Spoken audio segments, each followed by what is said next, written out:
faisant part de mon expérience, mais aussi en faisant une petite lecture intuitive sur une personne qui s'était suicidée, qui était donc pédophile.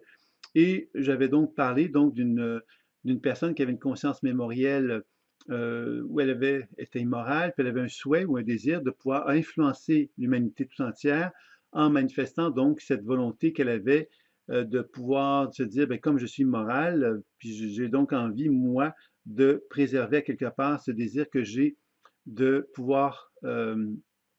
incarner cela et faire en sorte qu'évidemment, les êtres humains qui vont résonner avec cette énergie-là, ben, vont effectivement être influencés par moi et donc de développer un peu comme une révolte en quelque part. C'est un peu comme ça que je percevais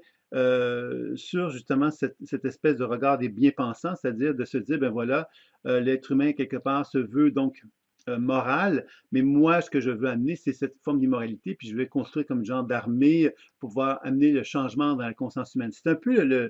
l'atmosphère qui était donnée. Puis ça m'avait surpris, je vais vous avouer très franchement, parce que je n'avais pas présumé au départ que ça pourrait se manifester comme ça, la lecture que j'allais faire de cette personne-là. Grâce à la question qui m'a été posée, une troisième question, puisque suite à cette première vidéo sur la pédophilie, qu'est-ce qui se passe lorsqu'un pédophile se suicide, il y a une deuxième question qui m'a été posée concernant le processus de la mort, parce que j'avais eu la chance à ce moment-là de préciser des choses. Et il y a une question qui m'a été posée, une troisième question, qui me permet aujourd'hui de revenir sur le sujet, afin peut-être de préciser des choses, puisque dans ce premier vidéo sur le pédophile après la mort, j'avais mis en évidence un peu que sa conscience mémorielle, limitative. En fin de compte, ça veut dire quoi? Ça veut dire que quand on observe une personne décédée, on doit comprendre une chose, c'est que la personne décédée va se manifester dans le monde de la conscience de la mort à travers plusieurs niveaux de conscience. Plusieurs niveaux de conscience, ça veut dire quoi? Ça veut dire que moi, je peux constater que la personne décédée peut donc être dans un niveau de conscience vraiment très bas, mais je peux également voyager dans le monde de la mort puis constater que cette même personne-là peut se manifester sous une forme plus évolutive dans d'autres niveaux de conscience. Ça veut donc dire que lorsqu'une personne décède, elle est porteuse d'un certain niveau de conscience mémorielle limitative et un certain niveau de conscience expansive et évolutive. Donc, le voyage va consister justement, lorsqu'on fait une pratique de la pleine conscience intuitive, de voyager tant dans le niveau limitatif que dans le niveau expansif pour pouvoir effectivement chercher à accompagner la personne décédée pour donc faire une lecture et de l'aider donc justement à se libérer le plus possible de ses programmations limitatives pour qu'elle puisse accéder le plus possible à ses niveaux expansifs pour qu'elle puisse donc éventuellement entreprendre le processus de la dissipation, pourrait-on dire, de la libération mémorielle, où elle se libère de son expérience de vie pour accéder au grand tout, pourrait-on dire ça comme ceci. Donc,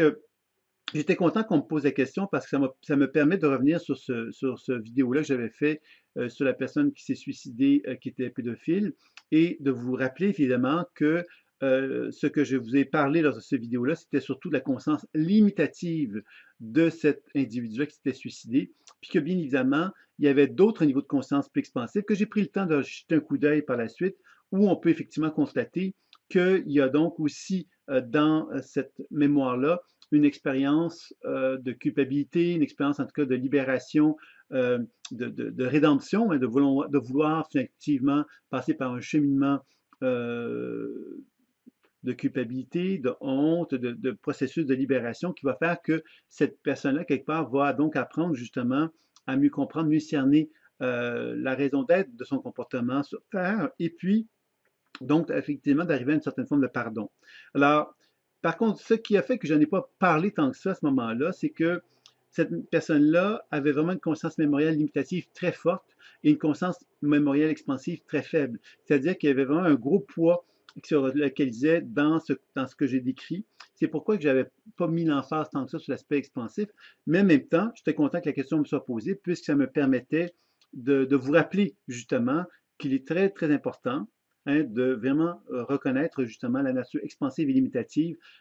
tant chez un être humain, hein, qui est vivant que chez une personne décédée, puisque quelque part, tant l'être vivant que l'être décédé se retrouvent avec une multitude d'informations en lui que l'on ne voit pas à l'œil nu, mais qui animent notre être et que quand on commence à constater une personne décède, bien évidemment, on constate que cette personne décédée va se retrouver dans plusieurs niveaux de conscience à la fois. Donc ça, c'était une première chose. La deuxième chose que j'avais envie de vous dire, bien évidemment, c'est que lorsque cette personne décède et qu'elle se retrouve à plusieurs niveaux de conscience distincts, ça ne veut pas dire pour autant que si je fais un travail sur un niveau de conscience, que tous les autres vont être, vont être transformés pour. Ça peut effectivement entraîner une transformation, mais ce n'est pas toujours le cas. Hein. Donc, dans ce sens-là, évidemment, on peut constater quelque part que le fait de travailler sur une conscience limitative peut avoir un impact sur d'autres niveaux de conscience et dans d'autres cas moins. Et donc, c'est toujours quelque chose d'intéressant à y voir, à explorer dans notre pratique. Dans ce cas-ci, bien évidemment, comme c'est une conscience limitative qui était importante, bien évidemment, on pourrait y revenir pour pouvoir faire un travail de déprogrammation plus important. Et c'est quand même ce que j'ai voulu faire. Hein. Donc, je suis revenu sur sur ce que j'avais capté de cette personne-là pour faire un travail de déprogrammation un petit peu plus élaboré.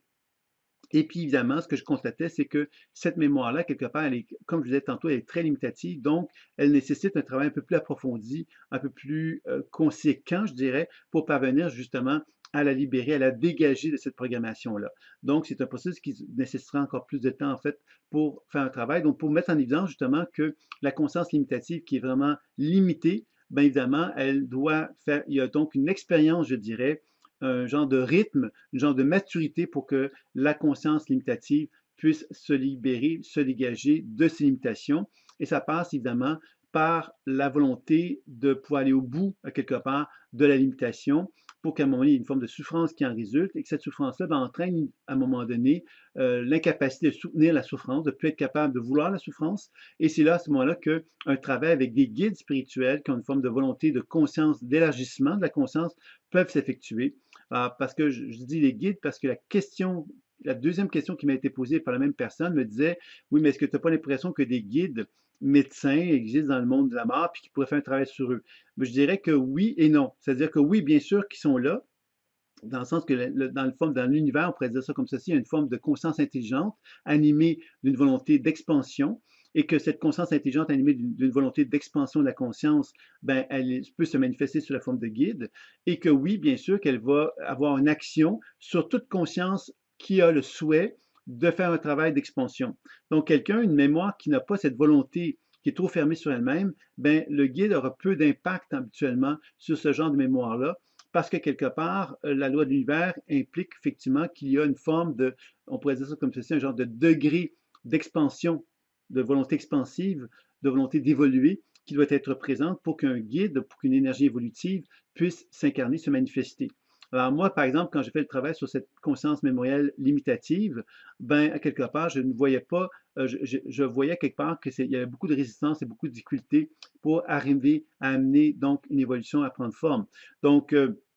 ça nécessiterait donc d'y revenir pour arriver justement à amener une transformation plus importante sur cette conscience-là mémorielle. Donc, vous voyez que quand on fait un travail donc d'accompagnement dans la mort, bien évidemment, on peut rencontrer quelquefois des êtres qui ont des consciences limitatives plus importantes que d'autres, qui vont être plus difficiles justement à déprogrammer et à libérer parce que justement, ils vont être trop fortement identifiés à leurs propres expériences. Donc, quelquefois, il faut accepter justement que ces êtres-là doivent passer par l'expérience de la mort et l'expérience de leur fantaisie ou de leur fantasme, de leur désir, pour pouvoir justement attendre éventuellement qu'elles se sentent plus aptes à quitter ce monde-là pour accéder à autre chose. Donc ça, c'est un élément qui doit être, dont on doit tenir compte, évidemment, dans le travail intuitif. Mais pour revenir sur ce sujet-là,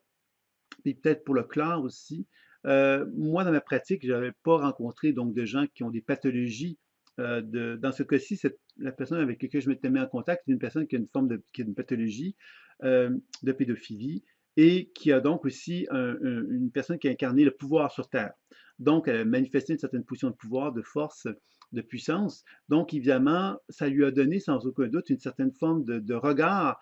sur le monde des humains qui est particulier, puis que maintenant qu'elle décède, mais la conscience limitative de sa conscience, ben, elle est dotée d'une vision particulière à laquelle je n'étais pas habitué, puisque je ne travaille pas avec des gens qui ont des relations avec de pouvoir, etc. Et c'est ça qui m'a aussi surpris dans ce partage-là, mais j'avais envie donc d'y revenir pour pouvoir vous demander, vous, qu'est-ce que vous pensez de ce que je vous dis?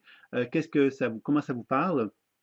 Par rapport à ça, parce qu'évidemment, ça amène donc une réflexion intéressante parce que cette personne-là, quelque part, qui s'était suicidée, ben, quelque part, se retrouvait dans une position où elle voulait manifester ou incarner un certain pouvoir. Ça veut donc dire qu'il y a des jeux de pouvoir qui existent dans le monde subtil. Ces jeux de pouvoir-là sont étroitement reliés à l'expérience mémorielle de la personne décédée, mais aussi à la capacité qu'elle a de raisonner avec d'autres êtres humains sur Terre. Alors, vous comprendrez, c'est là que ça se passe, c'est ce phénomène de résonance entre moi qui est décédé, puis d'autres êtres humains qui sont sur Terre, qui ne le sont pas, qui vont générer à ce moment-là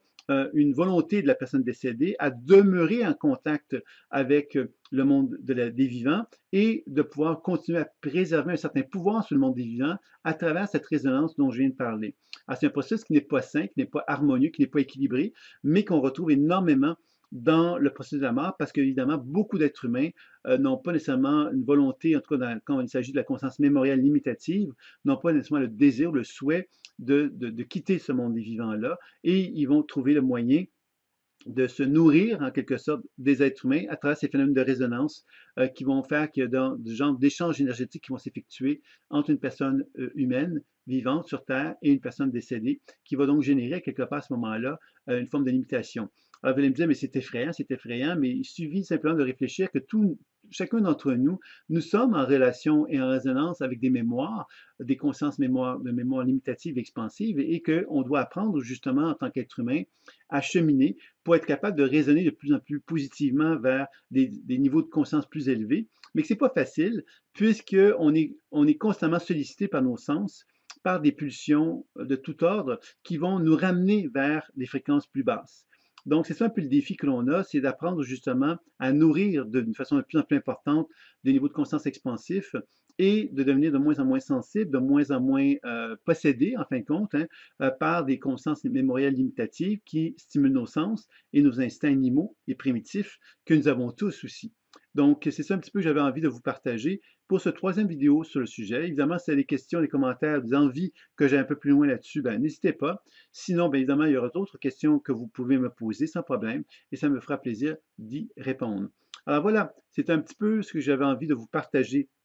concernant donc ce qui se passe après la mort et de clarifier donc ces deux questions, les deux dernières vidéos que j'avais faites, de chercher à clarifier davantage pour suite aux questions qui m'avaient été posées. Je vous remercie et je vous dis à très bientôt pour une prochaine fois. Au revoir.